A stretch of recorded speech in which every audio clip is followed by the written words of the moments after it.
नमस्कार, आपके साथ मैं हूं जुहम रबा और आप देख रहे हैं संभव टीवी का खास प्रोग्राम यानी कि बात सियासत की। सियासत में आज बात होगी कांग्रेस के खिसकते जनाधार की। लोकतंत्र विपक्ष विहीन होता दिख रहा है। कांग्रेस का सूर्य जहां एक तरफ अस्त हो रहा है, वहीं आप जैसी पार्टी के लिए सियासत का सूर्य उदय हो रहा है। इसलिए खास शो में बात करेंगे सियासत की, विपक्ष विहीन लोकतंत्र की। एक का सूर्यास्त और एक का सूर्योदय।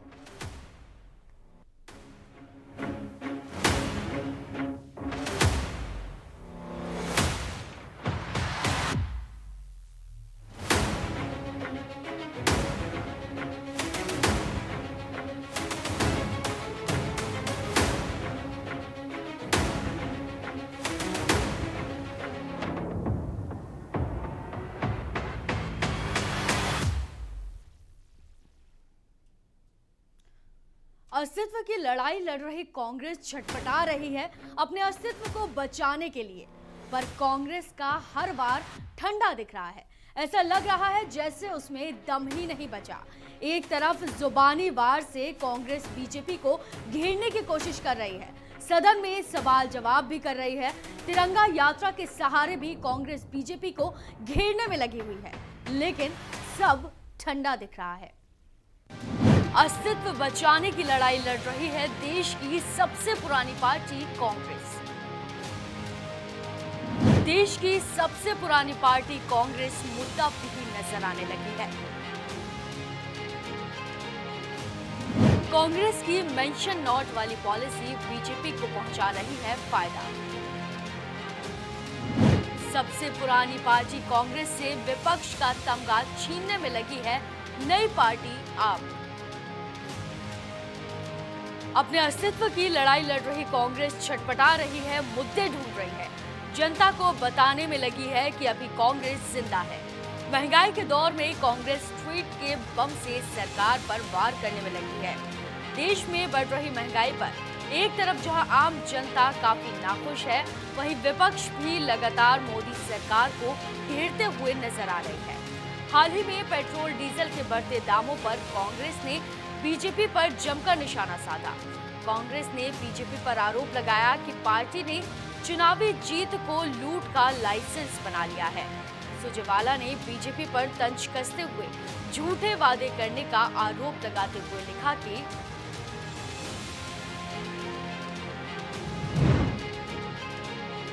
इवेंट वाली सुबह भी महंगाई का डेंट, #फ्यूल लूट के 14वीं किश्त की वसूली। आज फिर से पेट्रोल डीजल 80 पैसे और बढ़ा। 16 दिन में #पेट्रोल डीजल प्राइस हैक से अब तक 10 रुपए प्रति लीटर की लूट।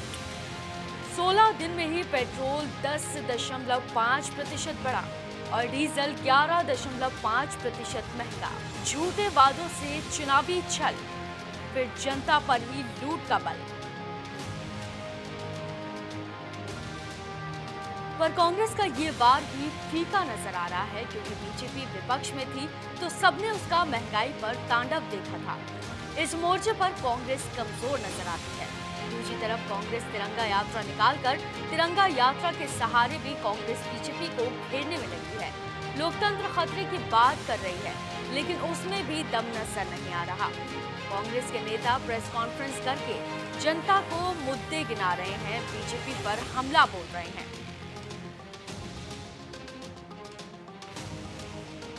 इस प्रकार से एक कंट्रोल फ्रीक सरकार, जो सिर्फ नियंत्रण, भारतीय जनता पार्टी नहीं, भारतीय नियंत्रण पार्टी चाहती है कि हमारे यहाँ की जितने भी विकेंद्रीकरण किए हुए म्युनिसिपल कॉरपोरेशंस हैं, उन पे कंट्रोल, एक अपना पूरा नियंत्रण रखे।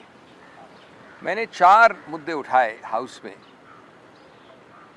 नंबर 1, ये संवैधानिक रूप से पूरी तरह से संदेहजनक कानून बिल जो आया है, उसका कारण बड़ा सरल है। आपको पता है कि म्यूनिसिपैलिटीज़ के विषय में 73 और 74 संविधान संशोधन लाया गया। वो विशेष रूप से म्यूनिसिपैलिटी के लिए है, और वो बाद में आया। जो दिल्ली के विषय में कानून आया संविधान में 239AA जिसको कहते हैं, वो 1992 का है, पहले का है। और वो म्यूनिसिपैलिटी के बारे में नहीं है। तो जो विशेष कानून है म्यूनिसिपैलिटी का और जो बाद का कानून है, वो दोनों कहता है कि प्रदेश सरकार को ये पावर है, दिल्ली की सरकार को अपनी खुद की म्यूनिसिपैलिटी के विषय में। यहाँ केंद्र सरकार आ रही है। एक बात कि ये प्रशासनिक रूप से एक बहुत ही अजीबोगरीब चीज़ है।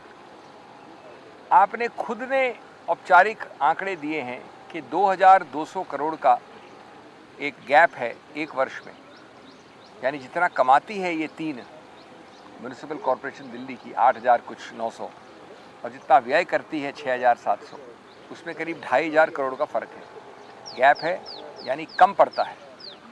कौन चला रहा है इनको? प्रशासनिक रूप से 10 साल तक 9 साल तक चला रही है बीजेपी। इस बिल में एक शब्द नहीं है कि कैसे इस पैसे का जो गैप है उसको पूरा किया जाएगा। इनका खुद का फाइनेंस कमीशन है जो कहता है कि हर व्यक्ति को, हर म्यूनिसिपैलिटी में केंद्र सरकार को 488 रुपये 488 रुपीज़ प्रति व्यक्ति प्रति वर्ष देना चाहिए। उसके आधार पर दिल्ली को पिछले साल मिलना चाहिए था 4000 करोड़। कितना दिया केंद्र सरकार ने? उसका जवाब नहीं है इस बिल में। अगर 10-12 साल का आप लें तो करीब 12000 करोड़ नहीं दिया इन्होंने जो देना चाहिए। तो आप ये बिल क्या लाएं? सुधार के लिए लाएं? ये बिल में क्या सुधार होगा जब आप खुद उनको भूखा रख रहे हैं, पानी नहीं दे रहे हैं और कहते हैं कि हम उसके सुधार के लिए ला रहे हैं बिल। आपने उनकी इतनी दयनीय स्थिति कर दी और फिर कहते हैं आप कि हम ला रहे हैं। आज सच्चाई ये है कि MCD का नाम हो गया है मोस्ट करप्ट डिपार्टमेंट।